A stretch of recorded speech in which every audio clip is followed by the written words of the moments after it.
So when are you having Trump on? I don't know. Okay. The look, I don't know. Maybe. Looks like you got something. Maybe. Okay, good. That's good. I think that's... look, at a certain point in time, it's just like, it would be interesting to hear his perspective on a lot of things. I would like to know, what is it like when you actually get into office? I would like to know things like, what is it like versus perception? Yeah. What is it actually like when you get in that building? Like, what are you greeted with? When do you know that people are fucking with you? When do you know that the intelligence agency is lying to you? Like, when you decided to fire Comey, what was the thought? How much did you know? Like, what's the machine like? What is the deep state really like? Really like? Because we have all these, smoky room perceptions, like from the Bill Hicks joke, where they show you the Kennedy assassination from an angle you've never seen before. What is the machine that runs this country? Because it's very clear that it's not as simple as elected representatives that are doing the will of the people. It's not. Yeah, I'm really looking forward to seeing you and Trump together. You keep pushing that. I think, okay, I'll tell you from my perspective, like, on why you ought to consider it when you do it. I'll just give you my... Okay. Just so you know, he and I don't speak. It's not something that is like, hey, his camp saying go in there and do this and do that. No, I've never interviewed the guy, so it's not like I'm, lobbying for it.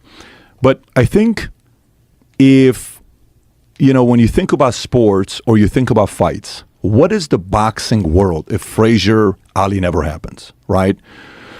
What is the UFC world if DC John Jones doesn't happen or Khabib Conor doesn't happen? And they're both at their peak and those fights don't happen. We can go on with sports, with baseball, with, interviews of Oprah Winfrey, Michael Jackson. You go look at, some of these things that happen with Larry King or her and, a bunch of different guys.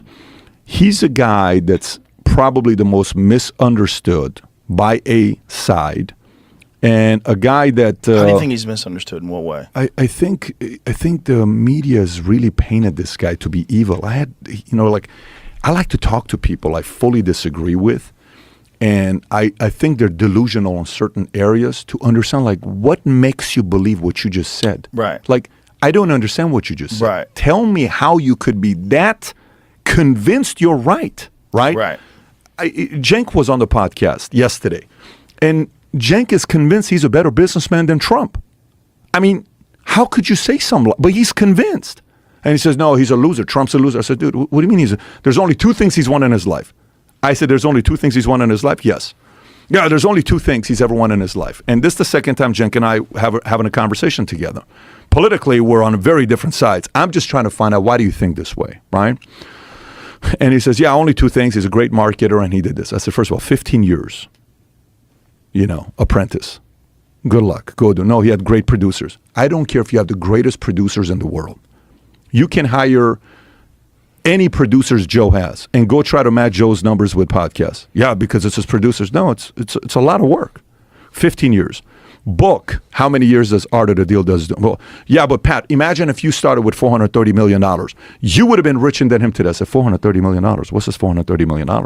He got $430 million. Are you like counting in today's money versus, well, it's estimated this. Okay, he got $1 million, he got $14 million, no problem. He got family money. I'm willing to make the case that you are more likely to screw up your life if your family gives you money. He says, what do you mean? Yeah. I said, so I went and studied. I got 4 kids now. We're going, we've done estate planning multiple times, but now I just sold the insurance company, so I have to sit there and see what am I going to be doing with some of this money that came out of nowhere. Goldman, Morgan, estate planning. Do we do this? Do we do that? Let's go study. We put our research team, go find out who did it right out of all the families. Okay. The Medici family, 7 generations, they kept the wealth within the family. What are they doing? And boom, boom, boom, boom, boom. Great.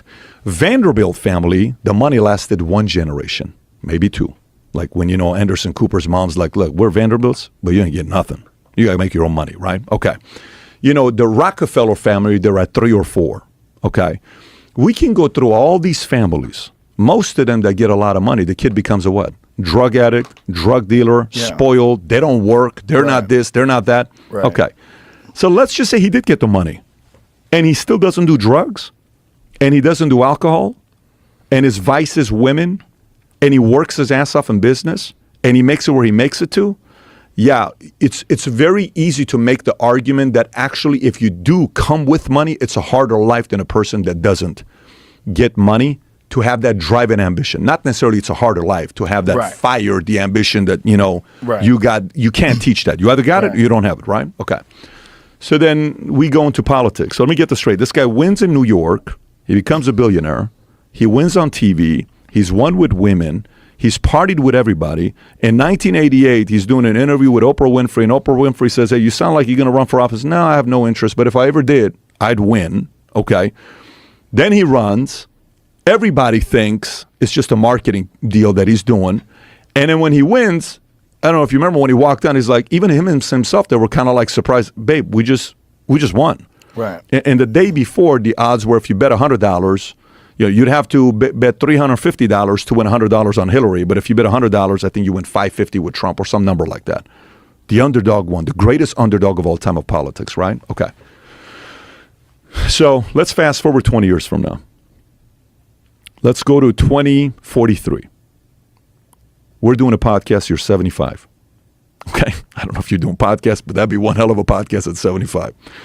And maybe we feel a little bit more comfortable coming out at that time because we're traditionalists, we're older generation, then maybe we're a little bit more careful about what people think about us right now. But at 75, we look back and we look at the list of podcasters. Who are the greatest podcasters of all time? Joe Rogan at the top, GOAT. Who's the greatest this, that? And he's like, dude, but he never interviewed that guy Trump. I'm going to be like, what are you talking about? Wait, let me get this straight. The greatest podcaster of all time never interviewed Trump at a time that he didn't do that? Dude, that's crazy. I don't believe it. Why not? It had to be personal. It had to be this. So to me, I think the guy that's going to interview him in a way that nobody else is going to interview him, you're going to ask some questions that you want to know about. Like, hey, what happened with JFK? Are we really going to find out? Can you commit to us? Are you going to come out with the files or no? So I really want to know. Last time you said you did, but you only gave us 80%. Are we going to get the other 20%? Aliens. What the hell is going on with these aliens? Are we going to know or no? Can you give us a glimpse? Do you think we should know? I don't think he'd tell you anything about that. But what I'm saying... I think that would be a waste of time. Yeah, but what I'm saying is whatever Maybe angles... I'm wrong. Whatever angles you choose to take, right? Okay, it's your show. You get to take whatever angles you want to take. I think it'd be very weird to look back. There's going to be no mainstream media 20 years from now. You know that, I know that. To look back and say Joe never interviewed Trump, that's kind of weird. So that's my pitch to you. Good, I like weird. You like weird? I like things that are weird. I don't.